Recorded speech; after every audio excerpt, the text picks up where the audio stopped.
The most clicked. Next, the stories most debated online today. One of the most discussed is hackers versus Scientology. A group calling themselves Anonymous has vowed to destroy the Church of Scientology. When you drive past an accident, it's not like anyone else. Drive past, you know you have to do something about it because you know you're the only one that can really help. Well, they claim to be reacting to Scientology's decision to try and ban this now infamous video of Tom Cruise. Hello, leaders of Scientology. We are anonymous. Over the years, we have been your campaigns of misinformation. In return, they've posted their own video threatening action against the church, and they claim to have taken down the Scientology website.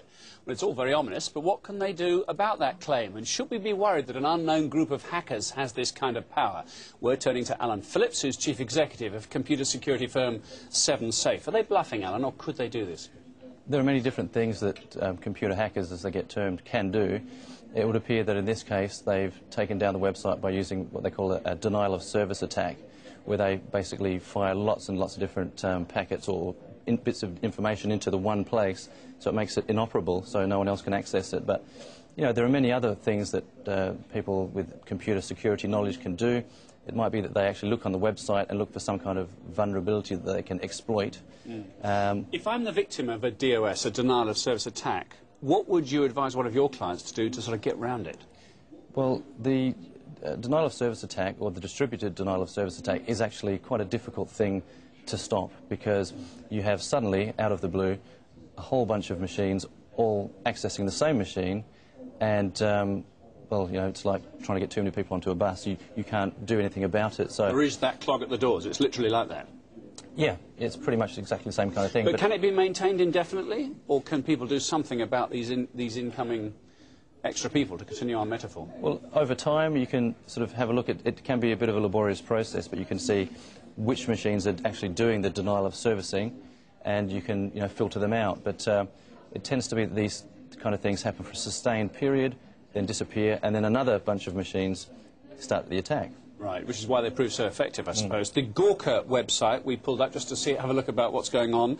It talks about the power people now have on the internet if they want to do this.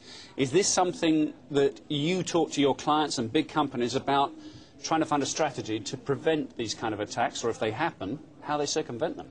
Well, it's difficult, as I said, this particular kind of attack, because if you've got an online presence and you say you're selling something, basically time is money. So every minute you're down. Sure. And quite often the criminal gangs, if you like, actually target these sites, like the betting sites have been targeted, you probably recall from a couple of years ago, and they ask them to pay ransom money. So, I mean, in some occasions that happens as well.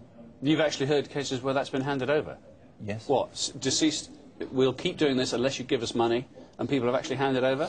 Yeah, because... But, I mean, that must be on the promise of absolutely nothing, surely. Well, if they're paying the money, that's actually less money than they would be making while they're online. I suppose it's worth it. Sensible. Interesting, the moral code of this, coming away from the electronics of it. This is a site that who attack Scientology. Many of those people are split by this. It's morally wrong, they say, in this particular argument, and you can see the URL on screen there, to use this kind of anonymous blogging or anonymous attacking. There is a kind of creed of behaviour online, isn't there? And many people disapprove of this kind of attack. Well, in this particular case, I think it seems to be some kind of grudge. So, I mean, people who have grudges don't really seem to follow a code of ethics. So, you know, I can't really speak for them, but this is what's happened. OK.